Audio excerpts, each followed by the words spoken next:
La première monte dans l'Arc de Triomphe, c'était avec Fermix, le cheval de Marcel Roland, qui appartenait au journal Week-end, il me semble. Et c'était la première participation et j'avoue que j'ai pas très bien compris ce qui s'était passé parce que j'avais pas monté beaucoup de groupe 1 à cette époque-là et que c'est une course particulière. Chaque centimètre compte.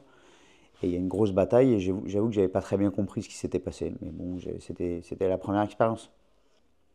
Le plus gros regret, je dirais que c'est la première fois où j'ai pas compris ce qui s'était passé et que après le coup, je me dis que j'aurais certainement fait un peu mieux que de subir la course. J'aurais peut-être plutôt avancé.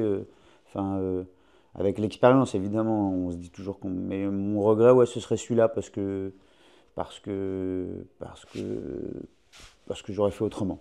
J'ai un autre regret, c'est Manduro, parce que c'est le cheval avec lequel j'ai gagné le plus de groupe 1, et il venait de gagner une préparatoire, le prix Foix, tellement facilement sur 2004, et j'ai rarement été aussi sûr de gagner l'Arc de Triomphe jusqu'à ce qu'il se blesse. Voilà, donc ça c'est le regret. Comment ça s'est passé en 2006? J'étais accidenté tout le mois d'août, enfin, juillet-août même, il me semble.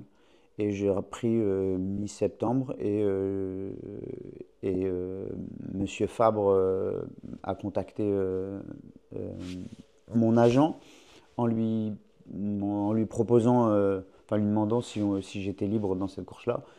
Il avait deux partants, je crois, dans cette course, ou trois même. Il avait trois partants cette année-là, et dont ce 3 ans Railing qui appartenait à la famille Abdullah. Donc voilà, voilà comment ça s'est passé. Donc ça, c'était les quelques jours auparavant. J'étais tellement fier et tellement heureux de participer à cette aventure. Et Railing qui tente de progresser alors que Pride attend l'ouverture. Railing pour la victoire maintenant avec JP Impact qui se défend bien. Pride qui a trouvé le passage qui va terminer maintenant. Très fort à l'extérieur. Railing, JP Impact qui repart de plus belle. Railing qui a pris l'avantage. Pride très fort en dehors. Railing qui va s'imposer.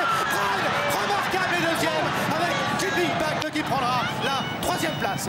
Et ça s'est bien terminé d'ailleurs parce que la course s'est passée comme dans un rêve. Et voilà, j'avoue que c'est le blackout à partir du moment où je passe le poteau. Je me souviens plus de rien, mais c'était quand même une vraie belle sensation. Ouais. Chaque fois que je la revois, je pleure. Voilà, non, c'est vraiment une sensation, c'est la grosse sensation. Alors après, on en prend plusieurs. Il y a beaucoup de groupes 1 aussi qui sont importants, mais celui-là, c'était mon second groupe 1 seulement que je gagnais. Donc ouais, il a une saveur particulière, ouais, évidemment. J'étais pas non plus trop destiné à gagner un nombre de groupes 1 incalculable. Là, pour le coup, j'ai eu la chance qu'on me fasse confiance et puis ça m'a un petit peu déclenché. Donc je dirais que je l'ai monté évidemment pour gagner, pour faire le meilleur score. Mais voilà, je ne l'avais pas dans la tête les mois précédents. Je suis très heureux d'avoir fini second avec la pouliche de Christophe Ferland et de la famille Vertemer Aventure. Voilà, on essaie déjà de participer, c'est une immense victoire parce que c'est pas facile de trouver ce genre de course.